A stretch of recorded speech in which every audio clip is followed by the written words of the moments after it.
শেরপুরে চেতনা মডেল স্কুলের শুভ উদ্বোধন ও বই বিতরণ অনুষ্ঠিত।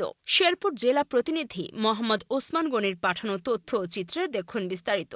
শেরপুরের প্রাণকেন্দ্রের পৌর শহরস্থ মাধবপুর এলাকায় চেতনা মডেল স্কুলের শুভ উদ্বোধন ও বই বিতরণ অনুষ্ঠান অনুষ্ঠিত হয়েছে। সোমবার সকালের দিকে শেরপুরের প্রাণকেন্দ্রের পৌর শহরস্থ মাধবপুর এলাকার চেতনা মডেল স্কুলের শুভ উদ্বোধন ও বই বিতরণ অনুষ্ঠান অনুষ্ঠিত হয়। এ সময় চেতনা মডেল স্কুলের প্রতিষ্ঠাতা পরিচালক মোহাম্মদ মাহফুজুর রহমানের সভাপতিত্বে চেতনা মডেল কোচিং সেন্টারের সহকারী শিক্ষক মোহাম্মদ মামুনুর রশিদ মামুনের সঞ্চালনায় অনুষ্ঠানে উপস্থিত ছিলেন Sherpur model technical and BM কলেজের অধ্যক্ষ মোহাম্মদ আনোয়ার হোসেন কাজল, নিজামুদ্দিন আহমেদ মডেল কলেজের ইংরেজি প্রভাষক মোহাম্মদ মনিরুজ্জামান মনির প্রমুখ সহ চেতনা মডেল স্কুলের সহকারী শিক্ষার্থী ও অভিভাবকরা উপস্থিত ছিলেন। অনুষ্ঠান শেষে বছরের শুরুতে নতুন বছর উপলক্ষে প্রায় ৩ শতাধিক শিক্ষার্থীর হাতে নতুন বই তুলে দেন।